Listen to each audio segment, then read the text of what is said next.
Mesdames et messieurs, la déclaration du premier cas de la Covid-19 en Union des Comores le 30 avril dernier a conduit le gouvernement comorien à prendre plusieurs décisions dans l'objectif de généraliser l'application des mesures barrières pour limiter la propagation de l'épidémie. Bien avant ce premier cas, des initiatives étaient déjà prises dès le début de l'année en vue de mieux préparer le pays et la population à la riposte, notamment la fermeture des frontières et des lieux de rassemblement, la suspension des prières collectives, des manifestations aussi bien culturelles que sportives.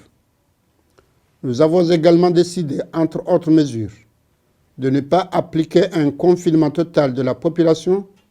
pour ne pas déstabiliser un secteur informel déjà fragile. Ces mesures, accompagnées par un engagement communautaire exceptionnel, ont permis de retarder l'apparition et la circulation du virus dans le pays, et je remercie l'ensemble du peuple comorien. Toutefois, la pandémie est présente et impacte déjà l'économie nationale, aussi bien le secteur public que le secteur privé et informel, et a imposé à plusieurs entreprises, publiques et privées, la mise au chômage technique de milliers de jeunes afin de les préserver contre la pandémie. L'État comorien a apporté son aide aussi bien à ces entreprises et à ces jeunes. Cette crise sanitaire a rendu plus impérieuse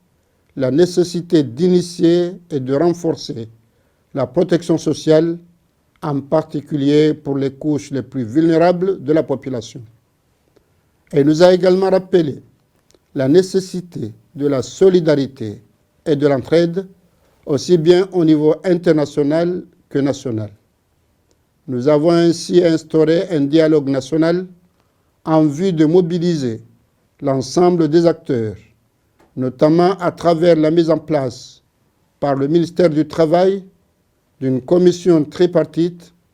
et plus pour le suivi et l'évaluation des effets de la pandémie dans le secteur public, privé et informel.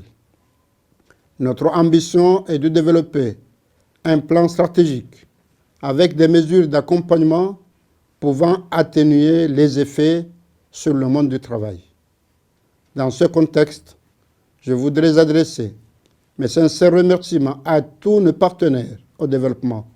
notamment le système des Nations Unies, qui, par le biais de leur présentation aux Comores, se sont engagés dans la préparation et la riposte face à la pandémie Covid-19. Cet accompagnement ainsi que l'offre multisectorielle du système des Nations Unies dans le cadre de cette riposte est la droite ligne de son appui constant aux priorités nationales à l'image de notre cadre commun de coopération en faveur du plan Comores émergent. Je salue ainsi la détermination du système des Nations Unies qui, conjuguée à l'implication de tout le personnel de ces agences, à l'instar du BIT dans notre pays, dès les premières heures de la crise, nous permet d'envisager une croissance créatrice d'emplois en faveur de la population active, en particulier les jeunes et les femmes. Cet accompagnement du système des Nations Unies nous conforte dans notre détermination à mettre en œuvre notre stratégie pour le développement durable des Comores.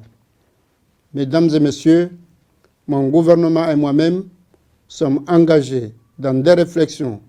et des actions concrètes pour tirer toutes les leçons de cette pandémie afin de créer une opportunité pour l'ambition qui est la nôtre